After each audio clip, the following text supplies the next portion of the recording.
All right, time for the rapid reactions. That's where we do a lot of topics in a little bit of time. Take it away, Drink. Let's roll, baby. After 21 seasons and 2 national titles, Villanova men's basketball coach Jay Wright has decided to retire. Jay, was you as shocked as the rest of the world when you heard this announced? Yes.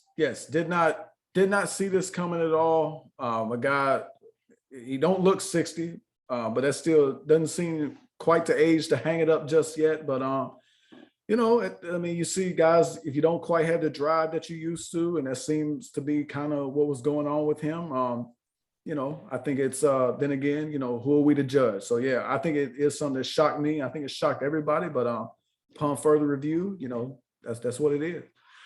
The Charlotte Hornets, this guy didn't retire. They fired their coach James Borrego after 4 seasons and a 138 and 163 record. Did he deserve to be fired? Yes. Listen, we talk about this all the time. The average life expectancy or the average career expectancy of the NBA coach is 3 years. Yo, you got 4. What can you show me in them 4?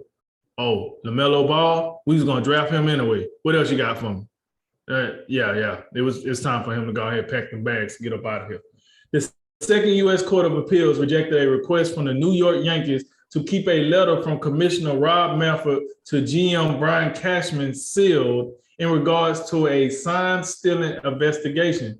Jay, what's your reaction to that? Oh, I'm loving it. Unseal everything. You know what? We did that thing a couple weeks ago where Cashman was out here crying about, the Astros, they cheat, they kept us from winning.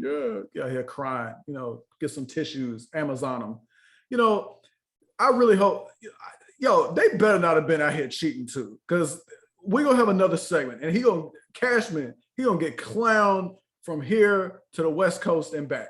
It's going to be outrageous. So yeah, I unseal it just like they need to unseal them Washington emails up there. Yes. You know what I'm saying?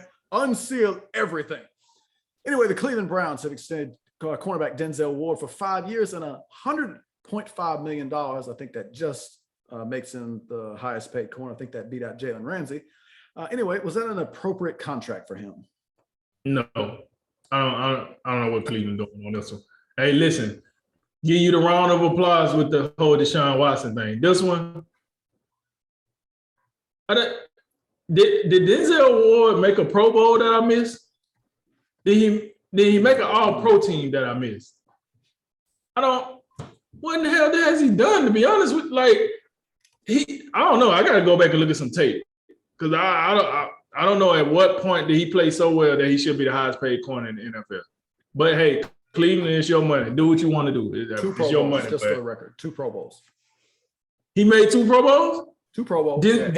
2018 and last year, just for the record. Seriously? Mm-hmm.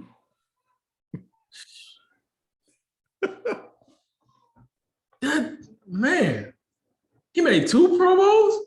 Yes, I'm looking at him. Did he make an All-Pro team too? No. This is the most quietest $100 million man that I've seen in quite a while. Usually, when somebody's getting paid this much, or when they're the highest paid player in their position, I know who they are. I know what they did. I know everything about them. Well, as far as their football go. Yeah, no, I'm lost on this one. The Bucs have restructured the contract of quarterback Tom Brady, which would free up $9 million in cap space. Big deal, little deal, or no deal? It's a little deal, and it'd be no deal, but it's a little deal because it's Tom Brady. But again, it could be no deal even with that because this is just what Tom Brady does. Tom Brady takes a little bit less for the benefit of the team, and it's kind of refreshing to see he leaves New England, goes to Tampa Bay, and he still has the same type mindset.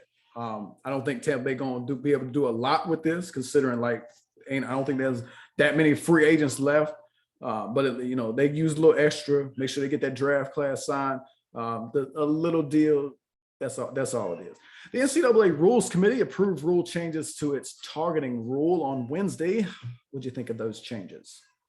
Listen, I'm all about it. I listen. Anytime they go to try to fix, because look, the targeting rule is fine. I think what's the bad part of the targeting rule is the penalty for it. So now that they're looking into changing the penalty for it, I'm fine with that. I think I like the targeting rule itself because it protects the players. I get it. The game is soft now. That's cool. I like players being able to live to, 80 rather than 50. So I can live with that. But with that said, I think they're good. I hope the NCAA keep changing this rule to make the game better. But like I said, I was more wrapped around the penalty instead of necessarily the penalty itself. And I'm glad they fixed that where they don't, players got to miss the game and they got to walk off the field to the locker room and all this other crap they had going on. So I'm glad they fixed that. Detroit Tigers future Hall of Famer Miguel Cabrera was intentionally walked last night by the New York Yankees in his last plate appearance, denying a possible 3,000 career hit. Was that a justifiable decision by Yankees manager Aaron Boone?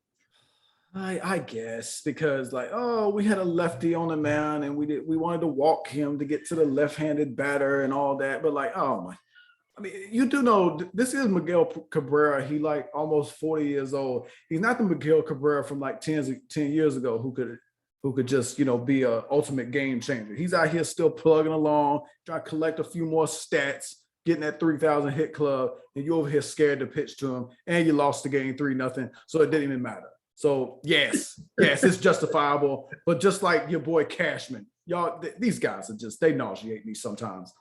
Reports this week suggest 49ers wide receiver Deebo Samuel is unhappy with his current situation and contract and wants to be traded. Is there any chance that actually happens? I think anything is possible, right? I think what kind of hurts Deebo Samuels more than it probably hurts a lot of these other receivers that's unhappy with their current situation is Deebo Samuels sometimes come out the backfield. And I think teams are hesitant. We know the value of running backs. And I don't think teams are they like the fact that he an arm and Swiss knife, but it also works in his detriment too because he take unnecessary hits. You remember the game in the playoff, we weren't even sure we was going to see him in the conference finals because of what had inspired the week before because he takes so many hits. With that said, if I'm a team, do I take that risk? Yes, I think Deebo Samuel can make my team better. But, I probably would use him a little different than how he's being used. And you got to ask yourself, is this Deebo Samuels or is this how Kyle Shanahan is using him? I think that also works against him because a lot of people, anytime you go play for Kyle Shanahan, he's going to get a lot of credit for what happens offensively. And I think that the rest of the league look at that. So to answer the question, yes, I do think it happens, but I don't think Deebo Samuel gets what he thinks he's going to get in the market. Duke sophomore center Mark Williams announced on Monday he will enter the upcoming NBA draft. What are your thoughts on him as an NBA prospect? I'm going bold on this one. Almost as bold as remember my whole Giannis and Embiid thing for best player in the world. I think Mark Williams is going to be really good in the NBA. He's going to be better. He's going to be better and more exciting than Rudy Gobert. Book it. Last one, we didn't have any MMA rappers tonight, but this one makes a nice substitute. Remember Earl Thomas? Yeah, he was a 7-time Pro Bowl safety, and he told Adam Schefter today that he wants to come back into the NFL. We haven't seen him since the Ravens released him in the summer of 2020 after he punched his fellow safety, Chuck Clark. What do you make of his desire to come back in the league? Jay, I'm going to be honest with you. I was more excited to actually read this rapid than I was even thinking about the fact that Earl Thomas come back to listen. I said this to you earlier. Terrell Owens he's a Hall of Famer. He got the gold jacket, he got the bus, he got his spot in Canton, and he still want to come back and play in the NFL. So everybody gets that itch. You leave, you become a normal guy, whatever.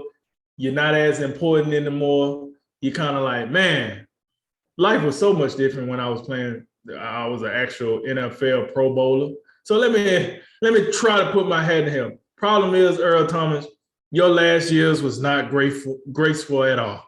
They just wasn't. you're probably known more for punching Chuck Clark than your skills after you left the Legion of Boom. I'm not gonna be disrespectful. Legion of Boom, you did your thing, but we seen the end of that road, and it was not pretty, folks. So,